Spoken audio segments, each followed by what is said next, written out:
गणाचार्य श्री 108 विराग सागर जी महामुनिराज के चरणों में त्रिवार नमस्ते करते हुए एवं इसी के साथ सभी महानुभावों को सादर जय जय।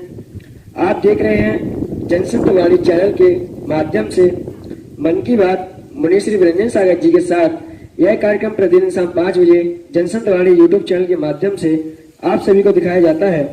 आज के कार्यक्रम के पुण्याजक परिवार हैं श्रीमती सीमा जैन, श्रीमान कमलेश जैन, कुमारी दीक्षा जैन, कुमारी श्रेया जैन, ईशान जैन, समस्त खुर्देले परिवार सोनीपत हरियाणा ने यह सौभाग्य प्राप्त किया है। इनके सौभाग्य की जनसंतवाणी परिवार अनुमोदना करता है। इस कार्यक्रम को प्रारंभ करने से पहले पूज्य मुनिश्री के चरणों में त्रिकाल नमोस्तु करते हुए हे स्वामी नमोस्तु नमोस्तु नमोस्तु। यहाँ पर सर्वप्रथम प्रश्न नेहा जैन पोरसा जिला मुरैना मध्य प्रदेश से आया है कि हे स्वामी जीवन में रंगों का क्या प्रभाव है। ओम शांति। देखिए, जो कलर होते हैं वह कलर हमारे जीवन को प्रभावित करते हैं। बरगराएं जो होती हैं वो प्रभावित करती हैं। जिस कलर के जैसे हम वस्त्र पहनते हैं हमारे वैसे ही भाव होते हैं। जो पीला कलर है वह भक्ति का प्रतीक है। पीले कलर का प्रभाव भक्ति का प्रतीक होता है कि व्यक्ति के भाव में भक्तिमय भाव होते हैं। सफेद कलर जो होता है वह आध्यात्मिक बरगराओं का होता है, शुभ लेस्याओं का होता है, शुक्ल ध्यान आदि का भाव का होता है। सफेद वस्त्र पहनने से हमारे अंतरंग में परिणामों में आध्यात्मिक के भाव आते हैं और इसलिए कहा सफेद वस्त्र मंदिर आदि में वस्त्रों के जैसे ही कलर का होता है उसी की बरगराएं हमारे लिए प्रभावित करती हैं। सफेद वस्त्र श्वेत वस्त्र जो होते हैं वो शुभ लेस्या का प्रतीक है, शुक्ल लेस्या का प्रतीक है। आध्यात्मिक बरगराएं हमारे अंदर में विद्वान होती हैं और जब काला कलर देखते हैं तो काले कलर में वह अशुभ लेस्या का प्रतीक है और काला रंग से काले कलर से हमारे जीवन को प्रभावित करती है। अशुभ बरगराएं अशुभ विचार हमारे अंदर प्रकट होते हैं, मन में अशुभ विचार आते हैं। जब हम जिस दिन काले वस्त्र पहनते हैं उस दिन की बरगराएं भी अशुभ होती हैं। इसलिए कहा है कि मंदिर में काले वस्त्र पहन करके पूजा पाठ दान आदि में काले वस्त्रों का उपयोग नहीं करते हैं। जब हल्का नीला देखते हैं तो नीले रंग का प्रभाव जो है वो शांति का प्रतीक है। नीले रंग से हमारे विचारों में शांति प्रदान करता है। हमारे 5 कलर जो है ध्वज के उसमें हल्का नीला आया है और वह हल्का नीला हमारे विचारों को शांत करता है। बरगराएं हमारे पवित्र विचार लेकर के आता है और वह जितने जो भी कलर जैसा है उसी कलर का उसका बरगराएं हमारे जीवन को प्रभावित करती हैं। इसलिए अशुभ अधिकतर जो काले वस्त्र है वो अशुभ बरगराओं को प्रतीक कराता है, विचारों को अशुभ। इसलिए मंदिर में श्वेत वस्त्र या श्वेत कलर या पीला कलर ये हमारे लिए अधिक प्रभावित करता है भक्तिमय बरगराओं को। इसलिए जो जीवन की एक कलर है, एक कलर भी हमारे जीवन को प्रभावित करती है। देखिए, बरगराएं तो इस शास्त्रों में है कि जैसे हम स्थान का भी बरगराओं का प्रभाव पड़ता है, वस्त्रों का भी प्रभाव पड़ता है, हम कौन से स्थान पर बैठे, कहाँ पर, उन वर्गनाओं का भी हमारे जीवन में असर होता है, कलर का भी असर आता है। जब आध्यात्मिक दृष्टि में देखते हैं, जब निश्चय दृष्टि से देखते हैं, तो उस समय कुछ भी आपके लिए प्रभावित नहीं करती। पुण्य आपका है तो कोई चीज प्रभावित नहीं करती, लेकिन जब हम व्यवहार दृष्टि में जाकर के देखते हैं तो इन सब चीजों का, कलर का भी हमारे जीवन में प्रभाव पड़ता है। जैसे कलर हम यूज करते हैं, जैसे कलर में हम विचार अपने शरीर को धारण करते हैं, वस्त्र आदि, वैसे ही हमारे विचारों का प्रदान होता है। इसलिए शुभ लेस्याओं का प्रतीक है सफेद वस्त्र, पीत में वस्त्र, पीले वस्त्र आदि इस शुभ लेस्याओं का प्रतीक है। और काले वस्त्र पहनना, ये सब अशुभ लेस्याओं का प्रतीक है। हमारे जीवन में अशुभ वर्गनाएं एकत्रित करती हैं। जैसे टावर होता है, टावर ऊर्जा को कैच करता है, तरंगों को कैच करता है और उन तरंगों को कैच करके उस टेलीविजन में दिखाता है। ऐसे ही ये वर्गनाएं जैसी कैच होती हैं, उन्हीं वर्गनाओं से हमारे अंदर के विचार हमारे वैसे ही प्रकट होते हैं। तो हमारे भावों में, मन में वही आता है तो वचनों से आ जाता है, काय से वही क्रिया वैसे ही होना प्रारंभ हो जाती है। इसलिए हमें अच्छे कलर का उपयोग अपने जीवन में करना चाहिए जो शुभ का प्रतीक है। इसके बाद यहाँ पर अतिशय जैन शिमला हिमाचल प्रदेश से अपना प्रश्न पूछ रहे हैं कि अहंकार और कर्तापन में क्या अंतर है। अहंकार ईगो है, एक कसाय है। कर्तव्य भक्ति है। ये कर्तव्य करना ही हमारी भक्ति है। श्रावक के जैसे 6 कर्तव्य हैं। कर्तव्य में भक्ति है और अहंकार एक कसाई के रूप में आ जाती। मैंने किया, मैं कर रहा हूं, ये उसकी अहंकार शैली आ गई, कसाई उत्पन्न हो गई। और जब वो अपने कर्तव्य करने जा रहा है तो कर्तव्य में एक भक्ति उमड़ती है। इसलिए कहा कर्तव्य में हमें आदत में नहीं डालना चाहिए। कर्तव्य में हमारी आदत आ जाती है तो आदत बुरी होती है, चाहे वो सुख की हो या अशुभ की हो। आदत में मैं ऐसे करने जाता हूँ, मैं करता हूँ, इसमें कर्तव्यपना की भक्ति आ गई। तो कर्तव्य करने में कर्तव्य में अहंकार नहीं आना चाहिए।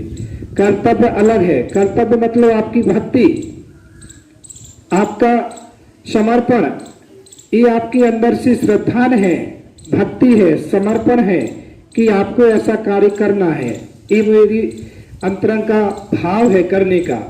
लेकिन अहंकार में व्यक्ति कहता है कि मैं कर रहा हूं, और जहां अहंकार आता है वहां कर्म का बंध होता है, और जहां भक्ति आती है वहां कर्म की निर्जरा होती है। इसलिए कर्तव्यपना में अपनापन भक्ति भाव है, और भक्ति से वो अपने कर्तव्यों को करता है।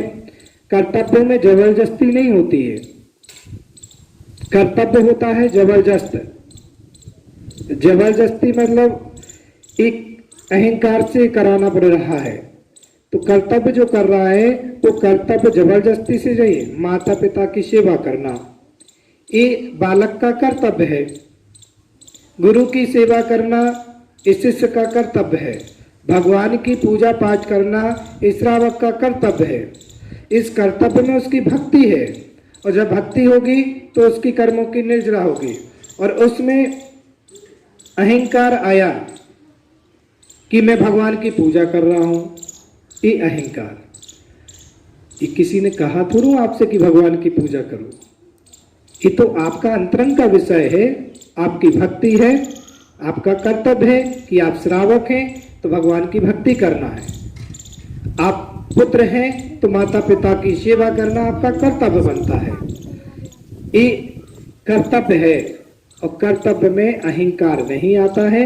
इसलिए हर साधक के लिए, हर श्रावक के लिए कर्तव्य भाव,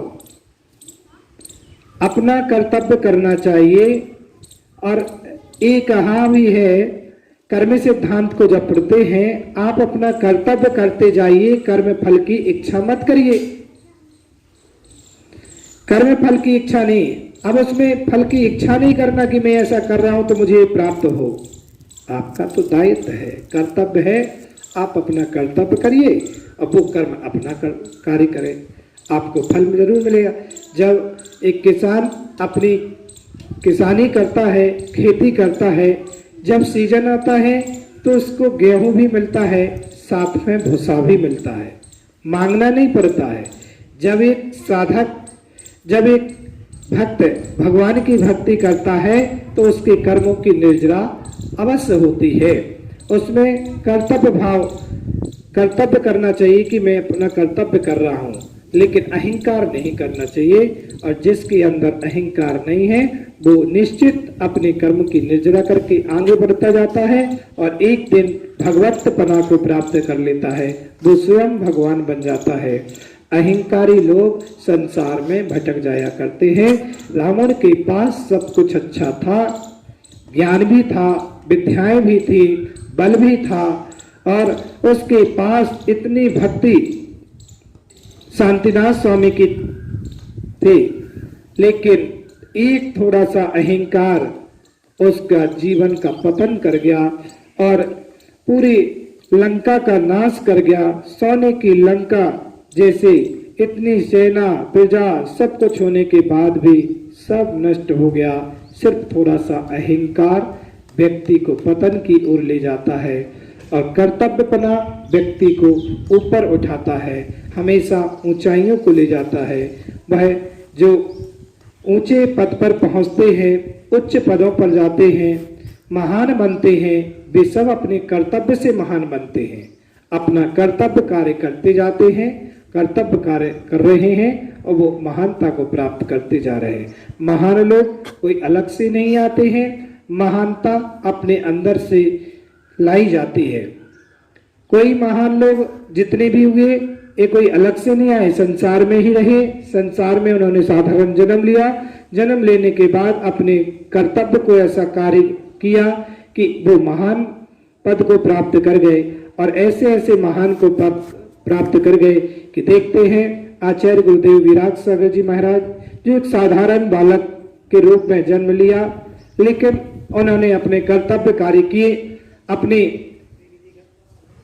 6 कर्तव्यों का पालन किया, धीरे धीरे करते करते संयम को धारण कर लिया, महाव्रतों को धारण कर लिया और आज इतने बड़े संघ के नायक और इतने विशाल ज्ञान के भंडार उनके अंदर है, सरलता, सहजता, और यही कारण है उनसे लोग जुड़ते चले गए और उनका ज्ञान जिन्होंने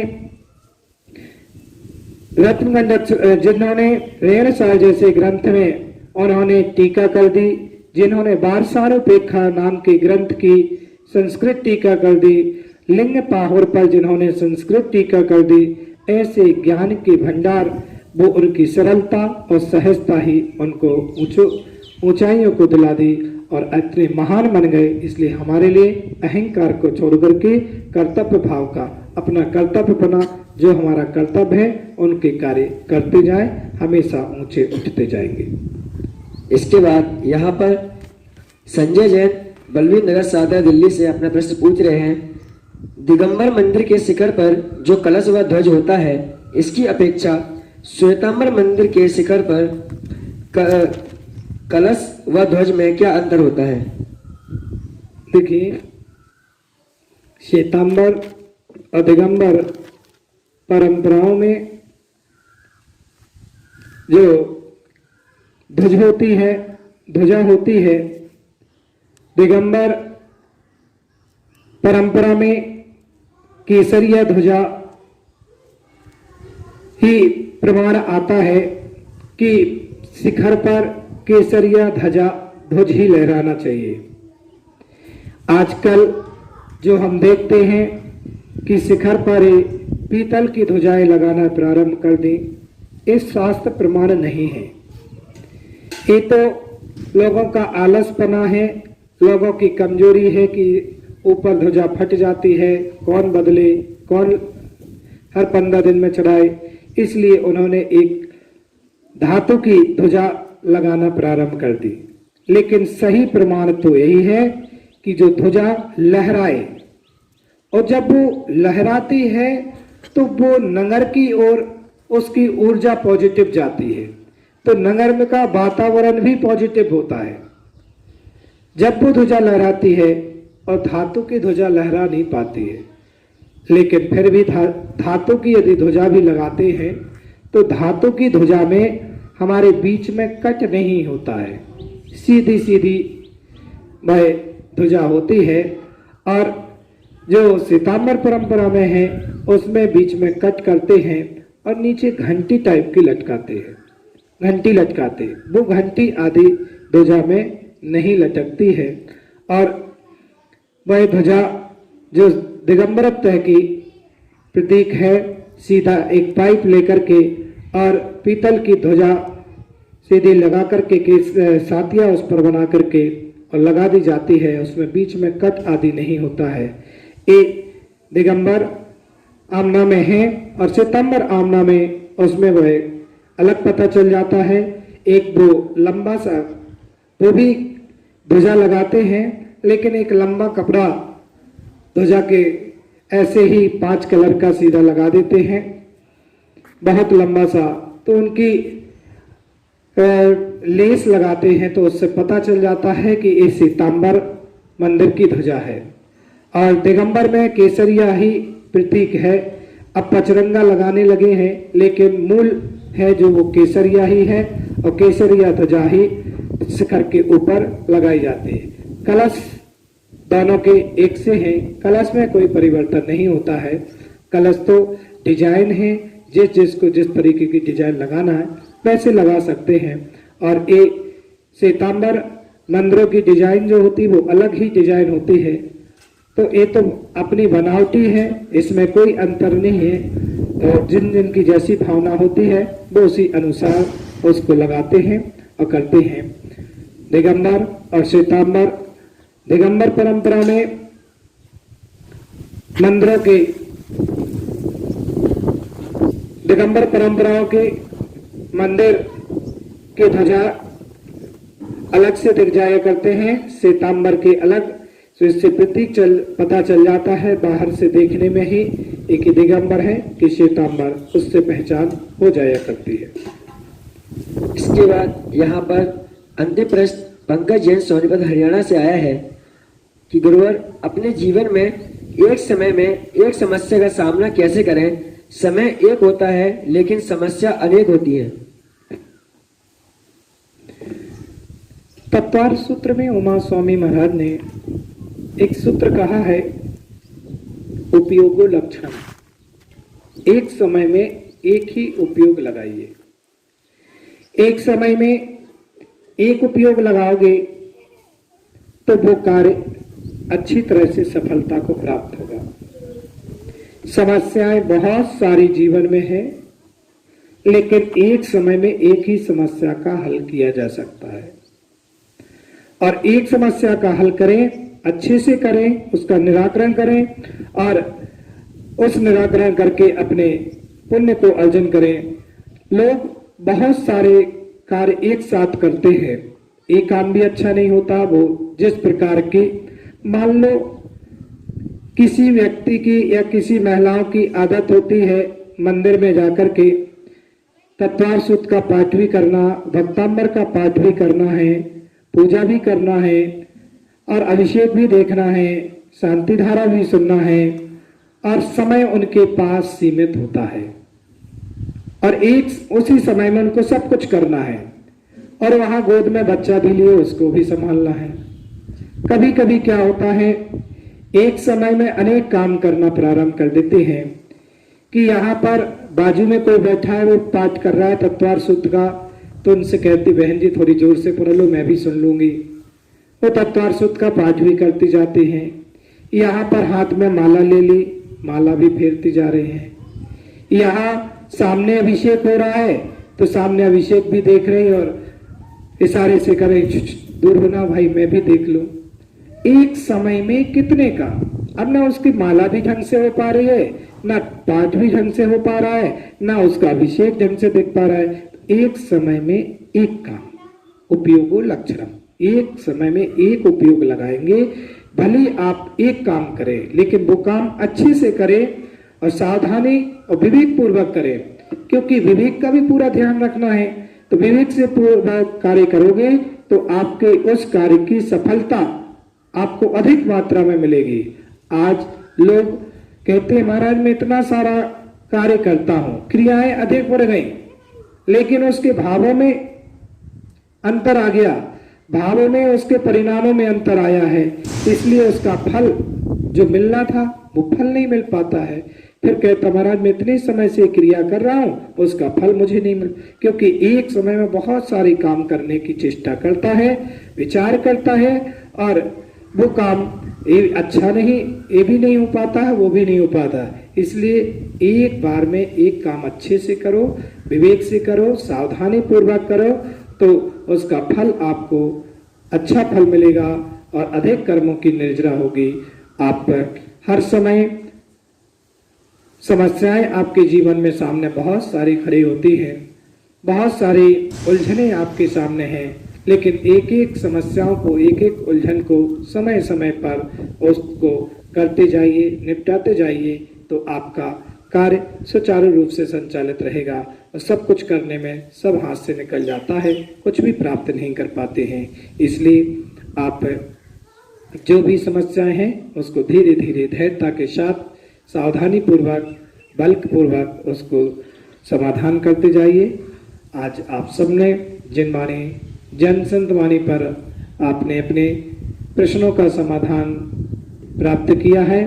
इसी प्रकार सभी भक्त लोग जो भी देखते हैं वो सब अपने अपने मन में जिज्ञासा जो भी प्रकट होती हो वो जिज्ञासा आप भेज सकते हैं, उन सब का घर बैठे आपका समाधान होगा, आपके प्रश्नों का समाधान होगा, आपके मन की बात का समाधान होगा।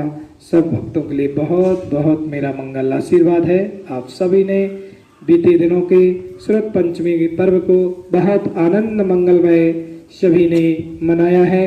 सभी ने शरद की सेवा, जिनवाणी की सेवा करने का कर्तव्य भाव भी किया है और उन्होंने, मैंने जो बताया था कि अपने अपने मंदिरों में जिनवाणी की सुरक्षा व्यवस्था करें और अपने मंदिरों की जो भी जिनवाणियां हैं उनकी देख रेख करें, उनको धूप भी दिखाएं समय समय पर। तो आप सबने भली भ्रांति की जितने भी आपको समय मिला होगा आपने जरूर किया होगा।